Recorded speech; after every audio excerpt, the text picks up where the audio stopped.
I'm Liz Faubles, and this is Currents. It's Brooklyn's turn to celebrate the Feast of Three Kings. The whole borough of Brooklyn is celebrating Three Kings Day, and the whole city and the whole world. We're here to celebrate this great culture and, of course, one of the world's great religions. Plus, Rick Santorum gets the thumbs up from a Catholic advocacy group. And young people get in the spirit of the season. Feast of the Epiphany is generally seen by most in America just as the end of the Christmas season. And we've really lost the concept of what this Feast of Epiphany is all about.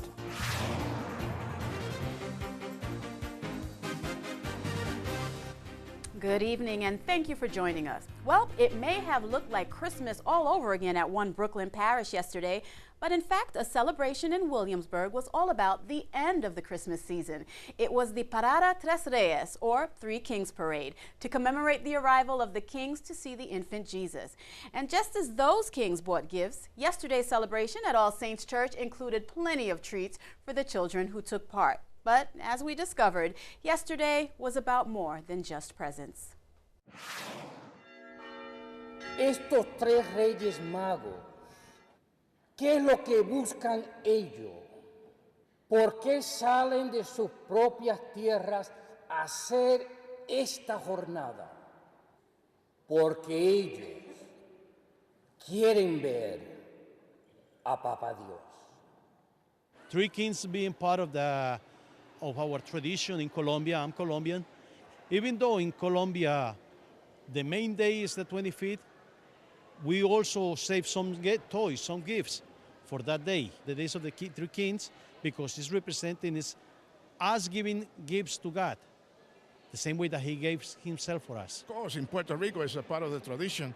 And that day, before the 6th and Three Kings, we had to go out and bring grass, water, and put it under the bed so we could get our toys. Well, it's a celebration of the Christmas spirit. Also, it's for the children of the community. Well, we're going to have a nice parade. We're going to march down Grand Avenue. There's camels, there's children, the schools are involved, the community is involved. Everybody comes out to celebrate. We are trying to bring to the attention of the children in New York City our tradition, which is the Three Kings Day, and we celebrate it every 6th of January. So really it's for me something that the public expect and something that is going to be nice for them today.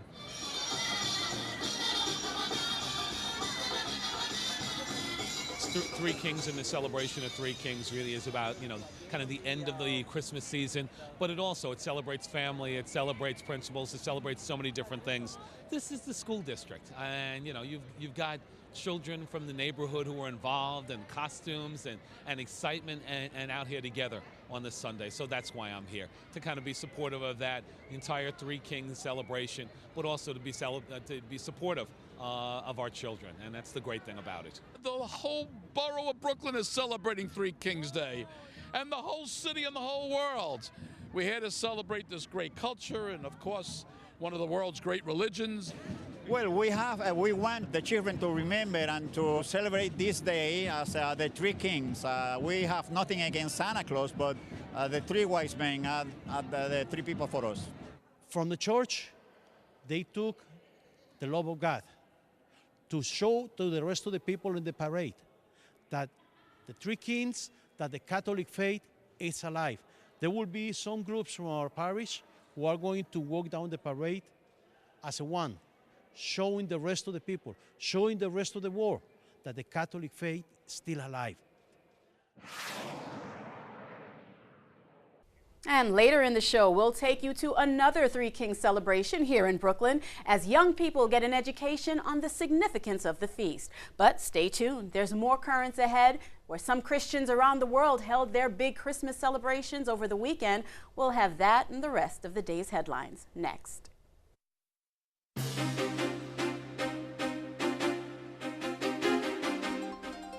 Welcome back to Currents. I'm Liz Faubles. Coming up later, it's an education in the Epiphany for children at one Brooklyn church. But first, let's have a look at the day's headlines. Well, it was a display of unity in Egypt as Coptic Christians held their first Christmas celebrations since last year's ouster of President Hosni Mubarak. Festivities got underway with Mass Friday at Cairo's main cathedral. Now, according to reports, people of all faiths came together at that Mass, including leaders of the Muslim Brotherhood, as well as members of the country's ruling military council. Coptic Pope Shenouda III appealed for unity for the sake of Egypt. Meanwhile, a group of Orthodox Christians in another part of the world spent their Christmas away from home this weekend. Syrian Christians came together in Moscow on Saturday. The weekend celebrations included presents for the children and plenty of food, but the families say they also prayed for an end to violence and for peace in the security in their homeland. And despite the threat of terrorist attacks, as many as 8 million Catholics turning out today for an annual celebration in the Philippines. Worshippers paraded a life-size statue of Christ through the streets of Manila. The statue, known as the Black Nazarene, is believed to have healing powers. The Archbishop of Manila celebrated an outdoor mass ahead of the parade when the statue was brought to a nearby church. The celebration took place despite the President of the Philippines warning earlier in the day of possible terrorist attacks. Now, the government banned cell phones and firecrackers at that event. Well, from Nigeria, a Christian leader says recent attacks by an Islamist group suggest, quote, religious cleansing. The head of the Christian Association of Nigeria says the recent violence there is a reminder of the killings that took place in the 1960s ahead of that country's civil war. Now, he says the pattern of the recent violence suggests, quote, ethnic and religious cleansing. A Muslim cleric fired back, calling the remarks an intimidation and threat to Nigerian Muslims. Recent attacks in northern Nigeria have killed more than 80 people. Last week, the Islamist group Boko Haram issued an ultimatum for all Christians to leave that region.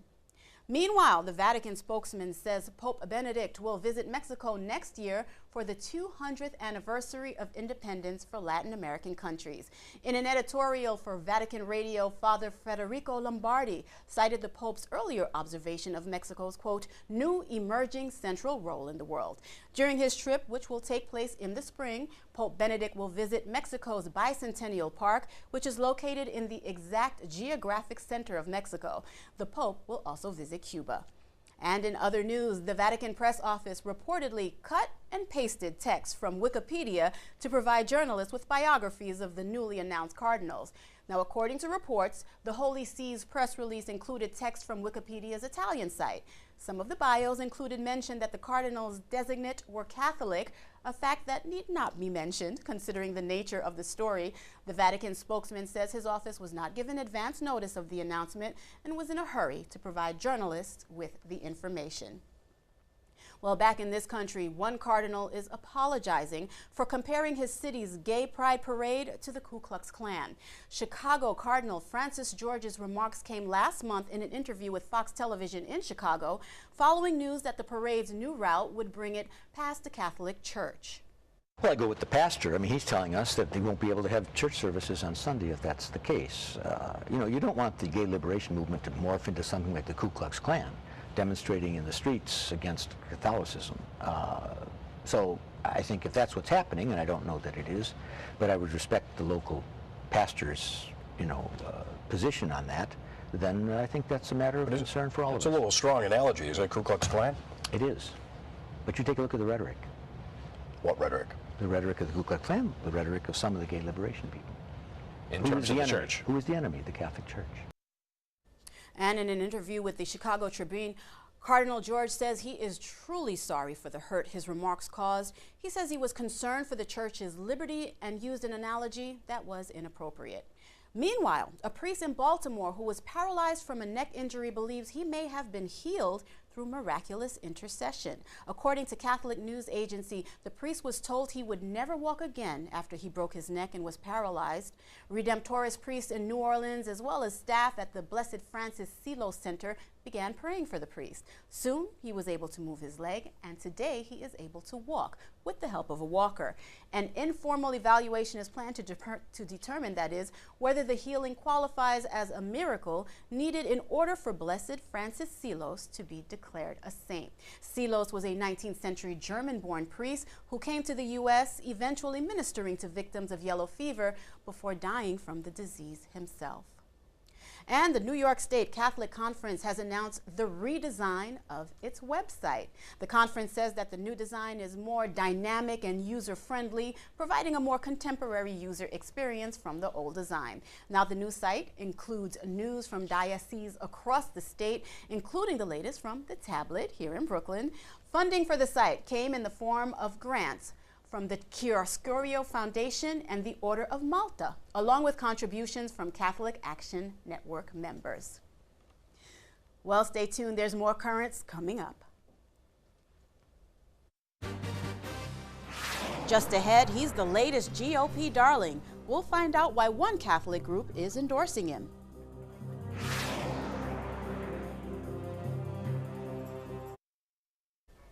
Welcome back. Well, the Iowa caucuses were closer than just about everyone predicted, but if polls are anything to go by, New Hampshire will be a much different story. Two polls of likely Republican primary voters in that state show former Massachusetts Governor Mitt Romney with about twice the support of the next closest challenger. And yesterday, in the second of two debates in New Hampshire, Romney was the target of attacks from his fellow candidates. Romney, who has been accused of flip-flopping on social issues, explained his position on same-sex marriage. From the very beginning in 1994, I said to the gay community, I do not favor same-sex marriage. I oppose same-sex marriage, and that has been my view. But if people are looking for someone who will discriminate against gays, or will in any way try and suggest that people that have different sexual orientation don't have full rights in this country, they won't find that in me. When's the last time you stood up and spoke out for increasing gay rights? Right now.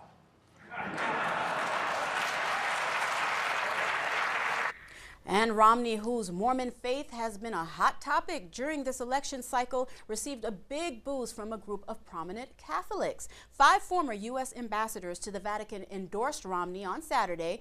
In a letter, the group says Romney has the, quote, experience, vision, and commitment to the common good that the country needs. The group is comprised of former ambassadors Thomas Mallory, Ray Flynn, James Nicholson, Francis Rooney, and Mary Ann Glendon. Both Flynn and Glendon have lived in Massachusetts. Flynn was Boston's mayor from 1984 through 1993. Meanwhile, former Pennsylvania Senator Rick Santorum, who came in a close second to Romney in the Iowa caucuses, says he's not convinced of Romney's conservative cred. He wouldn't stand up for conservative principles. He ran from Ronald Reagan. And he said he was going to be to the left of Ted Kennedy on gay rights, on abortion, a whole host of other issues. We want someone when the time gets tough, and it will in this election. We want someone who's going to stand up and fight for the conservative principles, not bail out and not run to the left of Ted Kennedy. Well, it was Santorum who received a boost from another Catholic group. CatholicVote.org gave him its endorsement last week. And to find out more about that, our news director, Ed Wilkinson, spoke earlier today with the Catholic Vote's communications director, Joshua Mercer. Joshua Mercer from CatholicVote.org. Thanks so much for being with us today. Nice to be with you, Ed. So CatholicVote.org, tell us a little bit about who this group is, who you represent, and you know what we can expect from you. Well, we really got to start back in 2008 with I would like to call a really good web viral ad talking about the issues of life, faith, and family, and people have really responded. We have over 600,000 Catholics from around the country that are on our list and help us out, and we just try to advance the issues of life, family, and religious liberty, and we're just trying to get Catholics more active in the public square. Mm-hmm. Now, we should be clear, you know, this is not an official U.S. Catholic bishops group or... Correct, yeah. I mean, I have to defend that, not just with Catholics, but I have to explain that as well, because every time we spend money on any advertisements in favor of a candidate, people say, isn't there a separation of church and state? Right. Like, look, no parish funds, no bishops' funds. This is all Catholic citizens who decided to get involved in the political process. Okay, so that's great, and that explains why you're able to make an endorsement, because the official church cannot endorse candidates, but you, your group, CatholicVote.org, has come out and endorsed Rick Santorum as for the Republican nomination for president. That's right. I mean, we have a political action committee, and you're not able to get charitable donations by giving it to us, just like any other political action committee in the country. And we decided to give our support. We asked our members, and it was overwhelming. They really love Rick Santorum, and they just wanted to be convinced that he could win with a really great finish in Iowa. Our supporters are ready to help him out, and Rick Santorum's been a leader on life and family and also religious liberty, and it was just a natural fit for our members. We wanted to help him out and give him some support. Now, for a candidate to get your endorsement, does that candidate have to be Catholic, or is it just strictly on the viewpoints? No. I mean, it is true that we try to find really good Catholic candidates out there and lend them our support, but you do not have to be Catholic. We did endorse a Christian who was not Catholic in the last election, but we would be in favor of, it doesn't just have to be Christian either. I mean, we would be willing to support someone who is Jewish if they support our views on these issues. So what really matters to us, we believe that the teachings of the church with regards to life and family, those we can all get through natural reason. There's no reason that non-Catholics couldn't also believe in the sanctity of life. It's just pure science. Sure. Babies are humans just like the rest of us. We need to protect them in law. So it's available to natural reason to support these ideas. So there are two Catholics in this race, Newt Gingrich and Rick Santorum. What makes Rick Santorum preferable over Newt Gingrich? Well, both on the issues.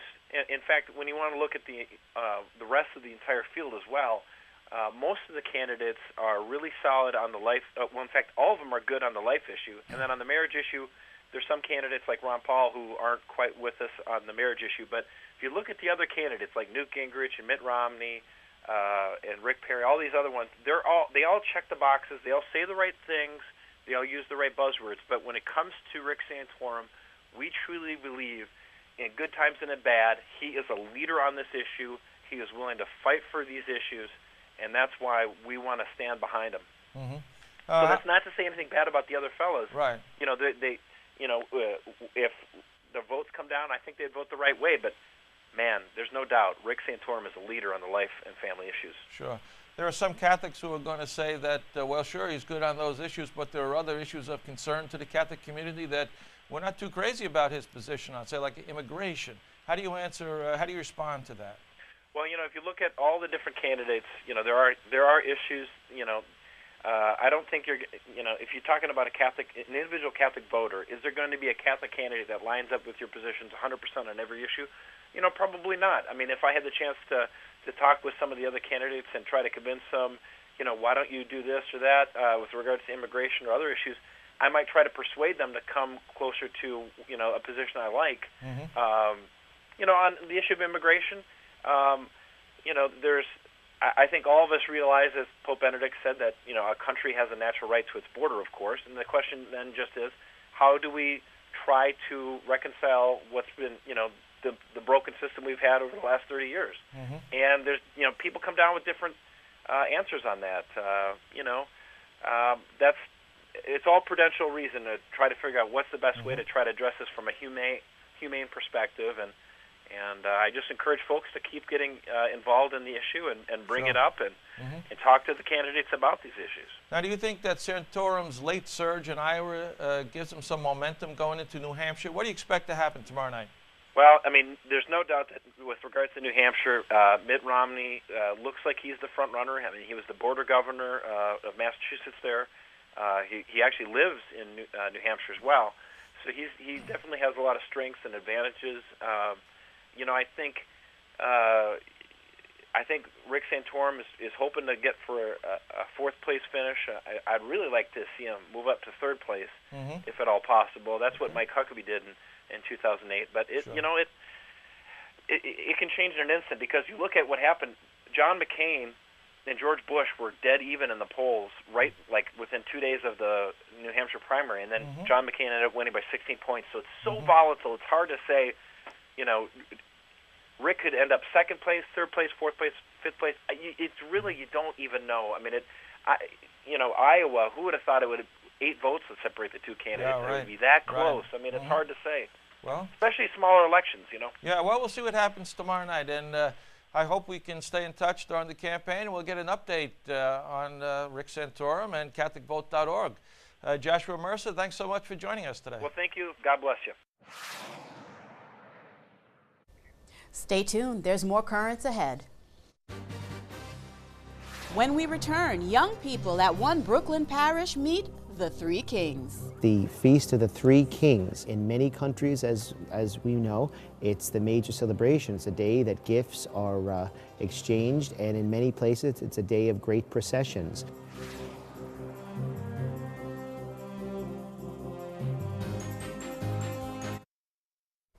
And finally tonight, it's back to Brooklyn for another Three Kings celebration and an education. St. Savior Parish in Park Slope used the occasion of yesterday's feast to teach young people about the meaning behind the observance. Following Mass, everyone headed downstairs for a gathering that was all things Three Kings. Today is the Feast of the Epiphany, the day the Three Kings visited Jesus. The Three Kings were not Jews. They came from the lands far to the east and were astrologers who used the stars to guide them on their journeys. Today at St. Saviour's Parish at the Family Mass, we celebrate the Feast of the Epiphany. It's the Feast of the Three Kings. The children of the parish participated in a procession around the church. Everyone was given a little king crown, and the three of the young men of the parish, three young men were the altar servers, and they were the three kings. The Three Kings wanted to, I guess, start off baby Jesus as if he was a king at that time. We're going to baby Jesus and then give him gold. Herod wanted to kill him, but they didn't go out, and they went to give the 3 gifts, gold, frankincense, and myrrh, to Jesus on Christmas, on the Epiphany. In most countries in the world today is the gift day. We give each other gifts to celebrate the Lord Jesus' birthday in honor of the Three Kings, those magi, those astrologers, those wise men who came from afar bearing gifts of gold, frankincense, and myrrh. Gold, frankincense, and myrrh. They prepare Jesus for his future life. Gold because he's a king. Frankincense because he's holy. Myrrh because one day he will suffer and die for us. We bring this out every year to show the children what the actual gifts that the Three Kings brought to baby Jesus. It gives them an opportunity to feel it, touch it, see it, so it's not such a foreign idea. Because when you say frankincense, a little child has no idea what we're talking about. So it's just an opportunity for them to see it and experience it a little bit more than they would normally do by just listening to the readings at Mass. The Three Kings, they went to see Jesus, and you know what Jesus was born for? He was born for love, persons. He loves me too, and he loves everyone. I think the Feast of the Three Kings, the Feast of the Epiphany, is generally seen by most in America just as the end of the Christmas season. It's the day that the Christmas decorations in many households are taken down, things along those lines. And we've really lost the concept of what this Feast of Epiphany is all about. The word epiphany means showing forth. It means giving forth. And who is shown forth? It's Jesus. Jesus shows forth who he is to the world. If you think about it, it's the opportunity for us today to take that ultimate gift that is Jesus, that's been given to us at Christmas, and then pass it on to everyone to whom we meet. So right now in America, many of us are not exchanging gifts today, but what are we doing? We're giving the gift of Jesus, hopefully by the way we live.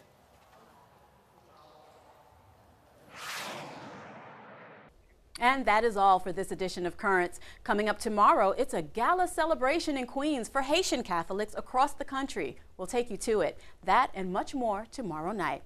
Until then, be sure to visit us online at currentsny.net. You can also connect with us on Facebook and follow us on Twitter. And if you have a question, comment, or story idea, email us. The address is dropusaline@currentsny.net.